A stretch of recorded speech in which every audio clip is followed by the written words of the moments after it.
The following episode of the Maui Chamber of Commerce's Business Matters radio program was originally broadcast on April 12th, 2022.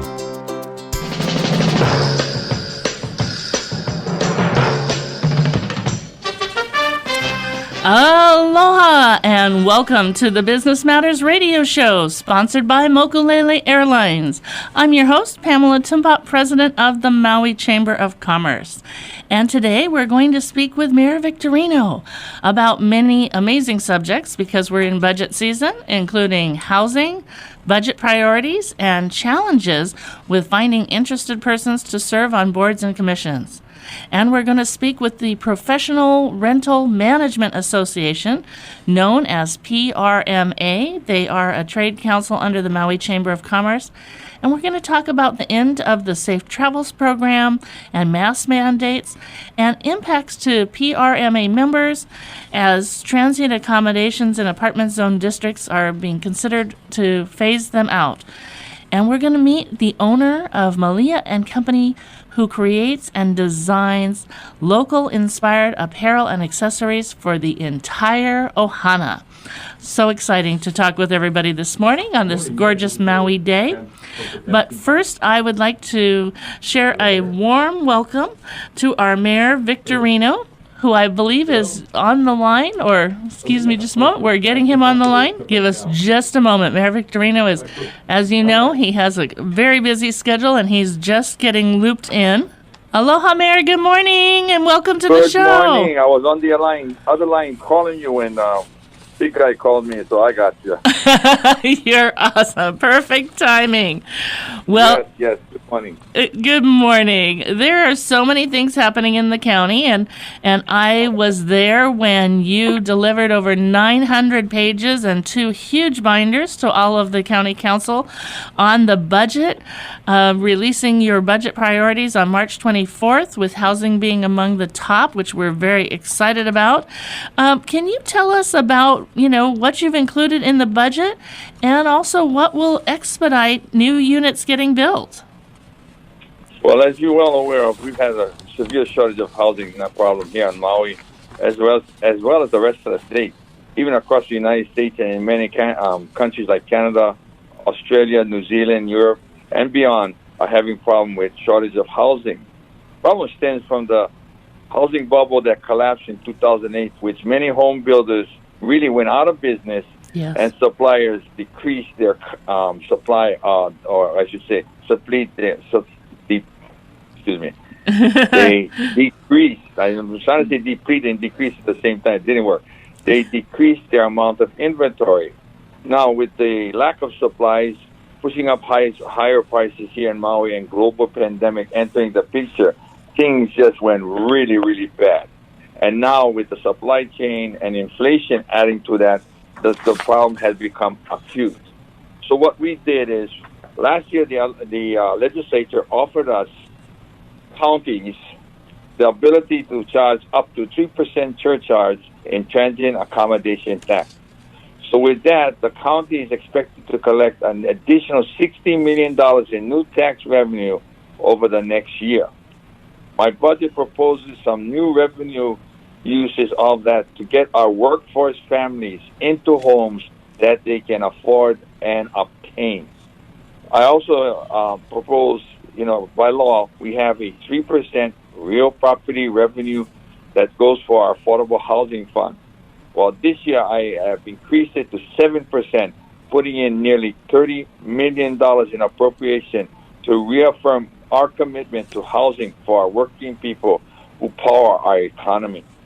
We also will continue the $1 million first-time homeowners, which gives new homeowners up to $30,000 towards their down payment. The Affordable Housing Fund will continue to support affordable rentals like Front Street Apartments in Lahaina and the multi-family units project that we are looking to build in Wai'eho, which will give us another 120 new units, affordable rentals in Wai'eho. But there's another big problem, infrastructure that's inefficient and outdated. So one of our biggest obstacles is building, because we can't utilize the systems we have. They're at or near capacity. And I'm talking sewer pipes. So we've also worked real diligently with the federal money that we hope to come in and what we have available here in the county of Maui with the ARPA money to increase our infrastructure improvements and also start working on our central wastewater treatment plant in central Maui. That will give us more capacity, but more importantly, it will give us an opportunity to take a lot of the wastewater and turn it into resource water so we can supply for irrigation and agriculture that abuts the Waikapu area along Kuilani Highway. So we're excited that these emphasis on green environment and utilization of resources is at the forefront.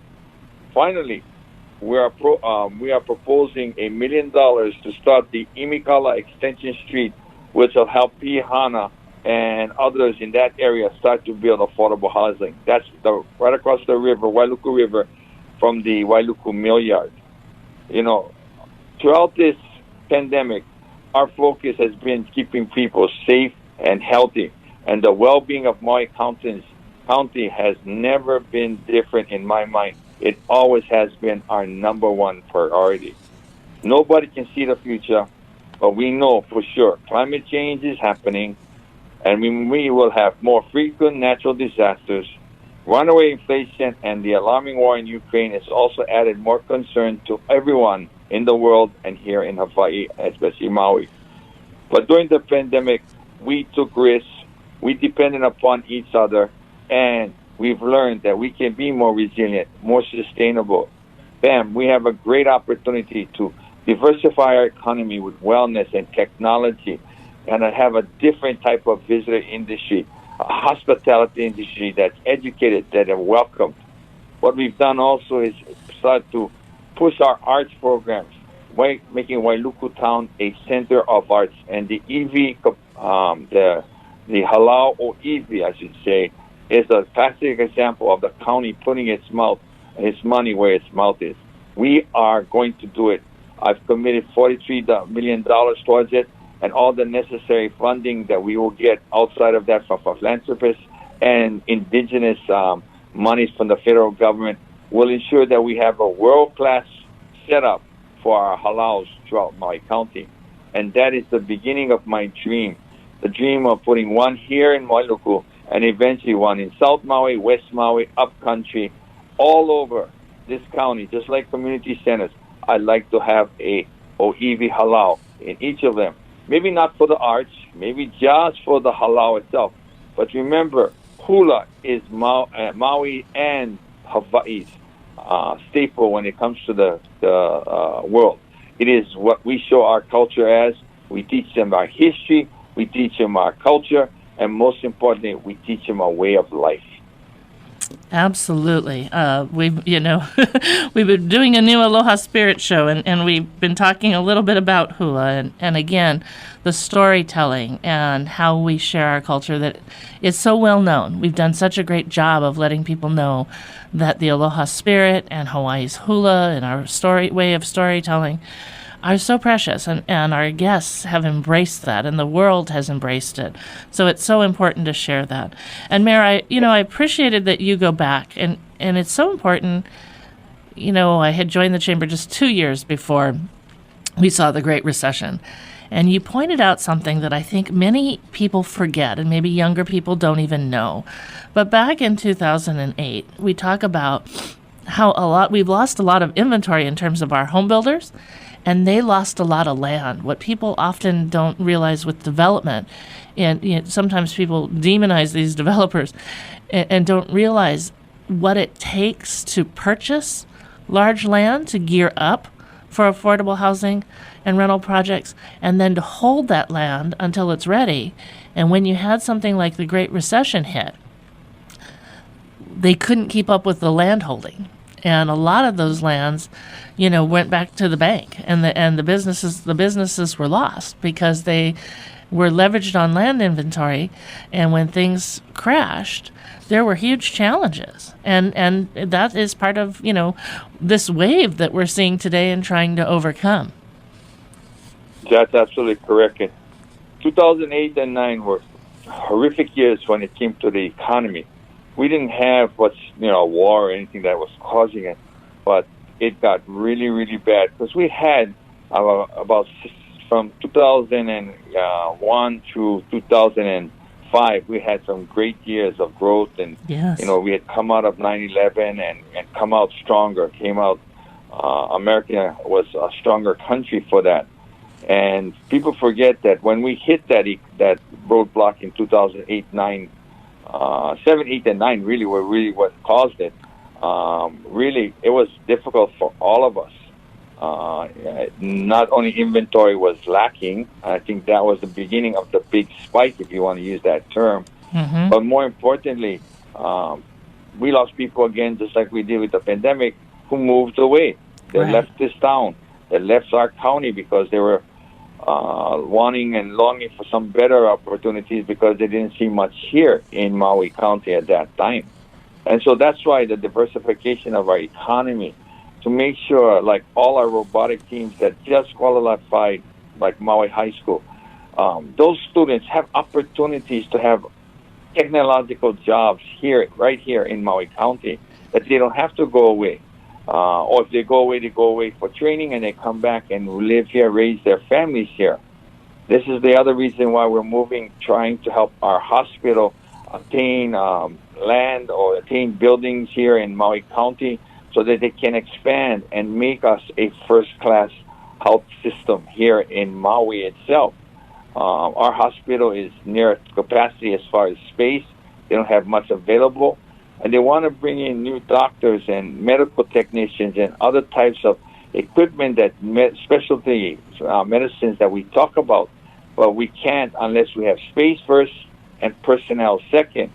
I was at the college yesterday talking with Chancellor Hokuana, and we did discuss their program. Starting to get the CNAs started, these high school students started in the nursing program from high school and working with a career path in front of them, knowing that there's opportunities right here in Maui. They don't have to go away. They can work and raise their families here. There are so many great opportunities that we've got to continue to push forward. And, Pam, I thank you and the Chamber because you guys really do a fabulous job with all of our small businesses, giving them not only training, giving them advice, giving them guidance so they can be more successful. Starting a business is not easy. Staying in business is even tougher. And growing your business is probably the ultimate. So you want businesses that are not just surviving, but thriving. And that's our ultimate goal here, to get our entrepreneurs out there, getting them started, giving them, like with broadband, opportunity to have borderless clients that they can sell not only here in Maui, but anywhere in the world.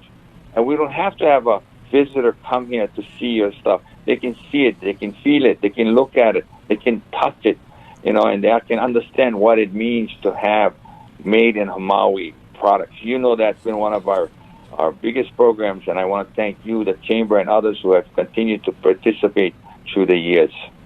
Thank you, Mayor. Well, it's our pleasure, and manufacturing is one of those niche industries because we import everything, and then we, for those who grow their business on a great scale that can export, then we have to export everything, so our costs are higher. But those manufacturers work so hard to deliver value-added products made right here in Maui County, and the Chamber's been doing this since the 1980s, and then we, with the festival, expanded it. It started as Made in Maui and expanded it to Made in Maui County, and we're so blessed to have partnerships with our sister island chambers and to showcase these phenomenal products with the world. And we're hoping to be live again this year. So that first Friday, Saturday in November, we've already booked the MAC. So thank you, Mayor, for recognizing that, and we're glad to have that in this year's budget, too. Mayor, one of the things that was kind of interesting recently is I know you folks and your team have been working really hard on this, and it's getting people to serve on boards and commissions. And we always have had in the past, sometimes there were a few challenges because people are really busy working in their business, and this is certainly no different of a time. But what we've been hearing recently and increasingly over the past couple of years is how people are treated. And I know one of the things that your team has done in, as people fill out their applications and are willing to come forward and serve, and by the way, for free, to volunteer in this in this community, utilizing their expertise for free, taking them away from their business and home and families and other activities. And what we've been hearing is that people are being also asked to look at the process, so they can be educated and informed, and to see, watch how other people have gone through the process. And it's a huge challenge. We're hearing from people who have gone through the process who feel that they were not well treated, and people were not respectful towards them as they, again, offered to serve for free.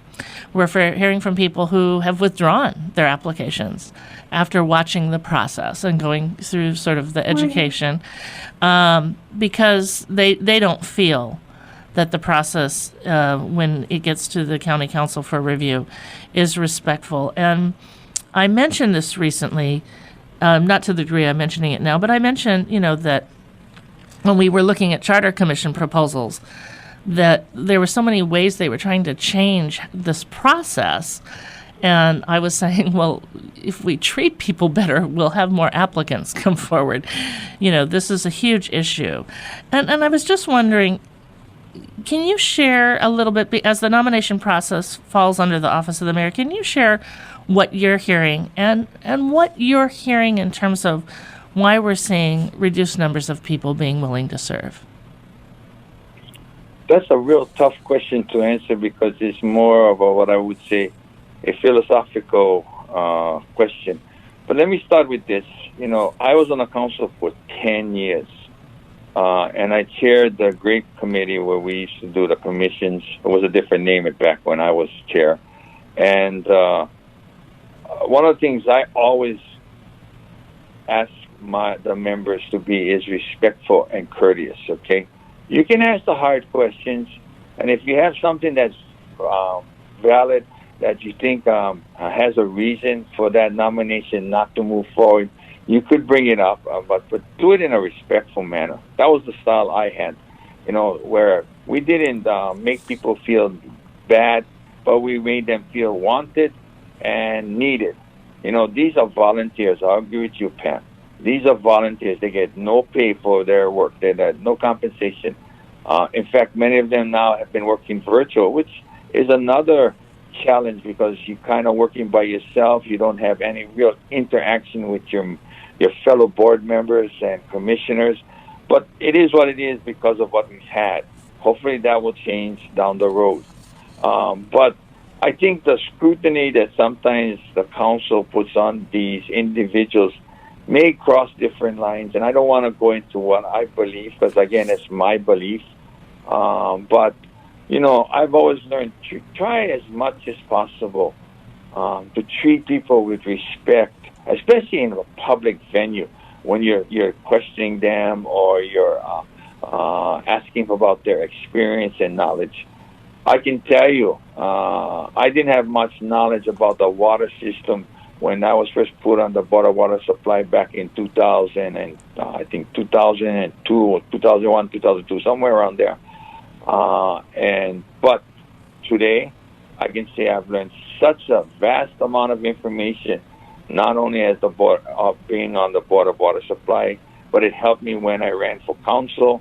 It helped me now as mayor. I understand the systems. I'm not an expert, but I understand how the systems work and how all of these geographical systems make a big difference and where their sources are and where we need to develop sources and one day become more interconnectable like Oahu, where you don't have these problems. But when they talk about experience, so much of it is learned experience. Not everybody's going to walk in with a world of knowledge on any particular subject. And when you become a commissioner or a board of any of these boards, a member of any of these boards, you'd be surprised what you didn't know, but what you learned very quickly. And of course, I was very proud to say I had some mentors, other board members that really helped me. The late Buddy Nobriga from Maui Soda was integral as far as helping me understand water systems. So if you got a good mentor, you can develop great board members and commissioners. So, again, and the final, I'll close with this statement. I've heard a number of times different council members say, well, we get too many people from the hospitality industry or too many people from any industry. Well, we might, when it comes to the hospitality industry, Pam, you and I know, I think 70 to 75% of all the people in Maui County, directly or indirectly, have connections to the hospitality industry. Mm-hmm. Maybe even more when you're talking marriage, family.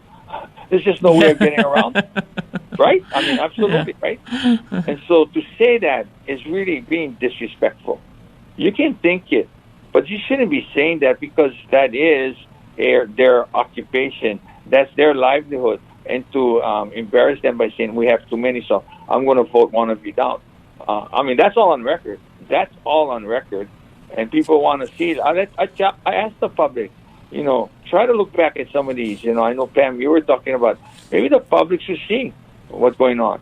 But for me, treating people, especially in a public venue like that, where you're live on TV and you got people watching, should be respectful and tasteful as much as you can. And that's my take on that. I appreciate that, Mayor. And actually, we were asked to share examples, and so we are going to go back and go through some of the recordings, because it is, as you point out, it's all recorded. So we will be looking at some of those things. We appreciate the council's openness. We appreciate the question. We didn't want to single anybody out. So, I think we need to pull from video multiple examples so that people can see. If we just pull one or two, people might say, well, it was an off day or this or that. And we understand that there can be off days, but as you point out, we need to show people so we can do better. If we know we can do better. Absolutely. And Pam, I'll close with one important item I left out. I'm requesting a $1.5 million feasibility study on all county-owned lands to determine infrastructure needed so local government can get behind business to provide infrastructures while building housing for our workforce. So I wanted to say that this is going to be crucial. We have lands out there. We need to understand how much area we have to cover, how much easements we need to hook up sewer, water, and other necessary utilities, and how much roadways would affect main thoroughfares traffic flow. So yes. This feasibility study will really bring us up to date in what we need to know, not only here in Central Maui, but throughout the county of Maui, as far as infrastructure improvements for workforce housing. Housing is so direly needed. Whether it's workforce or market, we have built very few, only like 1,400 in the last 3 years. We need to up that. We need to build 3,000 or 4,000, and I'm hoping with the Waikapu Ventures and a couple other people we're working with right now, we will up that ante before the end of the year and have dirt moving and houses being built. Awesome. Mayor, thank you so much for joining us today, talking about all that's going on in housing and your budget. We stay tuned. As you know, we will be ringing in, as we always do at the Maui Chamber of Commerce, but we appreciate your proposals that you've put forward, and just want to wish you a blessed Maui Day. Same to you. Aloha to you and to all the people out there. Stay safe and stay healthy. Ahui ho. Ahui ho, Mayor. If you're just tuning in, we're going to take a quick message from our sponsor, Mokulele Airlines, and be right back. Mokulele Airlines operates the largest commuter airline hub in the country, right here in Kahului. Fly Mokulele from Kahului to Molokai, Lanai, Hana, Waimea, Kona, and now Hilo. Mokulele also operates the only flights between Kapalua and Honolulu. There is never a middle seat on Mokulele, and every seat has a window and aisle. Visit mokuleleairlines.com and take your next flight from the newly renovated Mokulele Terminal. Aloha, I'm Pamela Timpot, President of the Maui Chamber of Commerce, and this is Business Matters. We are now welcoming owner and CEO of Coconut Condos, Angela Leone, who was named 2019 Small Business Person of the Year, and her company has also been on the Inc. 5000 list. Angela and Coconut Condos were also named at our March 30th Mayor's Small Business Awards, Small Business of the Year as well there. And she is a proud member of the Professional Rental Management Association, which is a trade council that she and I worked on to establish under the Maui Chamber of Commerce, recognizing the importance of this industry and helping to unite them. So good morning, Angela. It's always great to have you on the show. Aloha, Pam. Thank you so much for having me. It's a pleasure and honor. Oh, bless you. It's our honor. Thank you, and our pleasure as well. You have been doing a lot of traveling, so we're glad to have you home. Are you home? I'm not even sure if you're home. Okay. I am home. It's always good to be home and get back to Maui. It's true. It's so true. Well, I was hoping you could start with an update on the industry and how they're doing this spring. You know, when we last year when spring came, we said, wow, what a difference spring made. And so if you could tell us kind of what's happening in the industry this spring and what do projections look like this summer? Yeah, for sure. So spring has definitely sprung. Numbers are strong.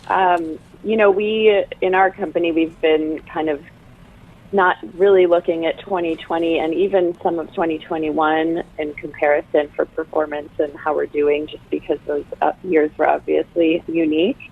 Right. But if we look at 2019 kind of as our benchmark and where we're at in comparison to that, occupancy for us is up. And, you know, we meet as a group, PRMA, monthly. And so I would say these trends are similar for most of our members, that occupancy is up for April and May, about 35% from 2019. Wow. Which April and May have tended to be, you know, more of the shoulder season, not quite as busy, more May. But, you know, in September of 2021, we saw that change a little bit too with the demand. So occupancy's up and our nightly rate is up 25 to 30%. And that's been consistent pretty much since we all reopened, which is great for everyone. You know, higher nightly rates and more revenue for the state. So, yeah, those are good indicators. And then summer is looking strong as well. What we have seen a trend that's changed post-COVID is that people are not booking as far out as they used to. So. Yes. Guests might have booked 3 to 4 months out, and now that booking window is shorter, like 60 days. So people have tended to wait a little longer to book, and then we see a lot more last-minute booking. But we do expect summer to continue to be strong. That's awesome. Are you finding, last year at this time, we had a very different type of visitor. We saw sort of a lot of bargain visitors coming. Are you seeing a change in that as well? Oh, yeah, definitely. Like I said, with the nightly rates being significantly higher than they were, yes, that is drawing a different crowd. And I think last year we saw a lot of the spring breakers maybe that weren't going to other places, that maybe are returning to those locations. And so we're seeing a shift, and which is good because those guests, you know, created a lot more challenges that we hadn't seen typically in the past. So I think everyone's happy with, you know, generally who's coming and that they're paying a higher nightly rate, and yeah. That's fantastic. Glad to hear that, because that's sort of where our industry was always targeting. Yet they did, you know, that group definitely helped shore us up during a period of time. But they also, as you said, you know, brought some new challenges we just weren't used to seeing. Right. You know, now that we're at the end of the Safe Travels program, and I remember, you know, in the monthly meetings talking about, you know, all the confusion visitors had with the Safe Travels program and so many questions and the mass update, how have operations changed and how are the guests reacting to the end of this program? Well, yeah, I mean, we all walked through that as a state, you know, having to learn the restrictions and convey and communicate that to the guests that were coming, and we certainly understood the need for it. But especially the older guests that, you know, maybe had challenges technologically, it was hard. You know, we had to send specific screenshots and often walk people through on the phone how to do it. So that clearly put an additional, labor task on all of our small businesses. Yes. Just getting rid of the QR code, that was challenging because guests would not get their QR code updated until they went through security. So they would land, go through security, their QR code would be updated, and that's when we would have to collect it before we would issue their access or door codes for their condos. So we had to make sure we were staffed any time of day to receive those. So that was definitely a big labor challenge that we're happy to not have to continue to collect those. But, we understood the need for it and had to pivot and figure out how to do it. But I just traveled back, like you mentioned, and it sure was nice to not have to worry about uploading all those documents and fill out the questionnaire. So I think guests are likewise happy to not have to do that as well. Well, you brought up a really interesting point, and that's something that, again, we all understand the need, and we were all making modifications. But simple things that everybody was thinking, well, the QR code, as a technology, it's been great. QR codes have made an amazing resurgence. Although the technology is old, we've suddenly found an unbelievable use. But the fact that just having the QR code doesn't change necessarily people's personal behaviors. So, for example, while they could have uploaded it sooner, to be, as you point out, uploading it sort of when they get here and at the last minute, and then how that trickles down to having to have, staffing be, increased staffing available at any time. I mean, those are some of the things that we try and share with government, is thinking through the whole process from beginning to end, and trying to engage businesses in the solutions, which, some of these things, it was more challenging to do. I mean, the mayor was working with us and throughout the process trying to look at how he could work with businesses to keep businesses open.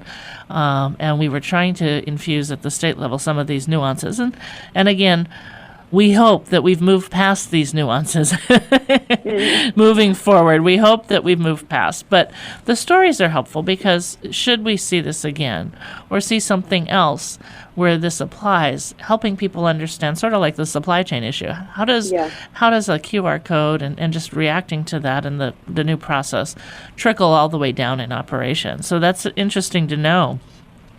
Yeah, the actual logistics of how that has to pan out. And I think there's different challenges for large businesses that maybe have staff already on the clock. We certainly have after-hour services as well, but for someone to be checking that and then responding with the door code consistently every day, that I know that a lot of our small businesses had to kind of change operations and pivot. And, that's part of being an entrepreneur as well, is that you have to take these challenges and do what you can to make them work. And so, we were all up for the challenge. It's just, you definitely, we're thankful that we got through that and now can, refocus those labor and man hours to other things. Yes. Yeah. And I do want to say for those listening, and this is one of the reasons that we always encourage small businesses, and it's hard. We know how hard it is, but it's really important to have some backup savings for your business. And, in the old days, we used to say a year, and when you go through something like this, a year's worth of monthly expenses is would have been really helpful. But definitely, 3 to 6 months for sure, because things like this happen, and then you can take some of the pressure off as you pivot, because things are going to happen. You're going to have to pivot. Yeah. I remember during COVID, my CFO, my financial advisor, reminded me. I was like, oh my gosh, seriously, like, how are we going to get through this? And my dad did always teach me to save, so I was really thankful for that lesson when COVID hit. Right. But my financial advisor was saying, Angie, these things come in waves. Small businesses, you make money and you save it, and then about every 10 years, something comes around. And when we kind of looked back, it was like, 9/11 happened. Then the big housing crisis and the market hit. That was 10 years later. And now COVID is 10 years after that. So I was like, that was a big lesson for me that, as a small business owner, you're exactly right. We don't know what the next thing might be, but we always have to be planning and ready for it. Right. And it's critical because, as you know and we know, some didn't make it. And we still mourn the loss of those businesses and the people who've left our community as a result, but or some are still here and trying to come back. But we're glad to be past it, but the savings definitely helps, and then we can readjust. So another big thing that's coming up is our council is looking to phase out transient accommodations, and they've been looking at apartment zone districts, which effectively, changes a long-standing decision that's been challenged in the past before called the Minatoya decision. I was wondering, Angie, if you could share how this is going to impact the PRMA members. Yeah. Well, some of our members won't be affected much at all. It depends where those properties lie and if they have them in their inventory. So some aren't going to be affected too much, but others will stand to lose 50 to 60% of their business if it passes. Wow. So depending on the size of those businesses, some are, it equals millions of dollars in gross revenue that's going to be lost if they have to, release those properties. And that in turn then has significant impacts on the vendors and the cleaners and the maintenance teams that they employ and outsource. So it's not just our members, but then all the trickle-down small businesses that are affected. Yeah, it's a big issue. Go ahead. think the challenge with that bill is that, like the mayor was talking about, we certainly understand the need for affordable housing, as all of our employees need that. And, we see the housing prices soaring here in Maui like they are kind of across the country. But a lot of these properties on the Minatoya list were built, some over 50 years ago, with the purpose of being rented out as short-term rentals. Right. Like Kapalua Gulf and Bay Villas, they're on the list. Those are certainly meant for vacation rentals. They're located in tourist areas. They have high HOA dues. So those don't appear to be the properties that we need for, affordable housing. And we're not sure that, changing this decision will achieve what we're hoping for, but will in turn negatively impact, our members and a lot of the small businesses that they work with. That's what I was going to ask is Yeah. What do you see is that, we've been sharing along the way from the chamber side is, a lot of these properties, as you point out, they are condominiums.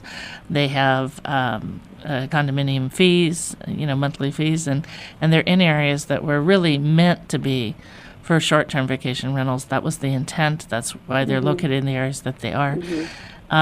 And it just seems like in some cases we're seeing council members have a good intent, but not understanding the reality and the math. Right. And that, the desire is there, but this type of conversion doesn't really pencil out. Right. And, we definitely, like I said, we support the need for additional housing, affordable housing. We're just not sure this is the way to achieve it. And it does feel like, I know you were talking a little bit with the mayor about this, the county council, it feels like there's a push to kind of stop and halt and take away use. And I know also that the local government is creating a bunch of affordable housing, which is just, is what we need. We just are hoping that there could be a balance of creating that affordable housing without at the same time the need to take away and negatively impact our locally owned and run small businesses. Like both, we can do both, right? Absolutely. Yeah. We definitely feel that's possible, and it's really important to come together on winning solutions, not just just say, okay, stop everything, and we're going to hold off. Some of the proposals were hold off for 2 years. Now there's movement to say hold off indefinitely. So, that has significant challenges and negative ramifications. So it's really important we bring all sides to the table and find winning solutions. Right. Well, I am so glad that A, you're home, and B, that you had time to be with us this morning. Thank you so much, Angie, for joining us on the show this morning. You are always such a great wealth of information and a great advocate for PRMA, and just we really appreciate the work that you're doing in the community and and in your business. I mean, you are a shining example of how a business can do things right. Be ready. You're constantly working hard, innovating, and finding new solutions. And we are so thrilled to have you as a chamber member. It was great. We know you couldn't be with us because you were traveling, but your team did a great job. We got to honor them in your in your stead. Yeah, I was glad for them to be able to be there. Oh, yeah, thank you, Pam. I really appreciate all you do at the chamber and the support of small businesses. And you give tirelessly. I don't know how you do it all, but we really appreciate you, and I thank you for the opportunity to be on here this morning. Oh, thank you so much, as do you. Thank you so much, and we'll have you on again for another update. All right, sounds great. Aloha. Aloha. All right, if you are just tuning in, this is Business Matters, brought to you by the Maui Chamber of Commerce. And I am so glad to have this morning the owner of Mailia and Company Apparel, Jennifer Habu. Jennifer is extremely blessed to call Maui home. As she tells everyone, she is fourth generation in Paia. She grew up surrounded by the beautiful North Shore. She grew up in a family business where creativity and hard work was demonstrated and shown. It's in her blood. Together with her husband Jarrett and two keiki, Mailia and Company Apparel was created to design local inspired apparel and accessories for the entire ohana. Now think about your Christmas pictures where we all get together and we need those coordinated outfits. We love stuff like that. It's so hard to find these days. And, they say their two keiki and their ohana are their daily inspiration. Aloha and good morning, Jennifer. Hello. Hi. Sorry, we had a quick technical glitch, but good morning, Jennifer. Are you online? Good morning. I apologize. I think I lost you for a second. I think we did too. I saw Gary get up and quickly move to try and bring you back on. That was awesome. Yay. How are you? I'm wonderful. How are you? Great. Thank you for asking. Thank you for having me. We're thrilled to have you on the show. You have such amazing apparel and accessories. Can you tell us a little bit, Jennifer, about what inspired you to go in that direction? My parents have a family business. They're all very creative. We have a sewing business on Maui, So Special, with fabric and notions. I was kind of wanting, I've been helping them and working them with my sisters for a long time, and my sister's also in craft fairs and working with her, and we got some ideas, and I just started drawing and creating things, and I said, why not bring them to life? Awesome. So when I had my second child, that's when we're like, you know what, let's give it a try, and we'll create some local apparel and accessories for keiki and their ohana, and it's been a lot of fun. That is so amazing. I don't know if you got to hear me say that, we wanted people to think about Christmas time when we all take those group pictures, and you want something coordinated because it's getting hard to find these coordinated outfits, something for the entire ohana. So that to me just really sings to my heart, because we do group family, even in our pajamas, we do group family Christmas photos, and you need everything that's perfectly coordinated, including the dogs. Oh, think about dogs, by the way, just even, a little bow or something. Yes, absolutely.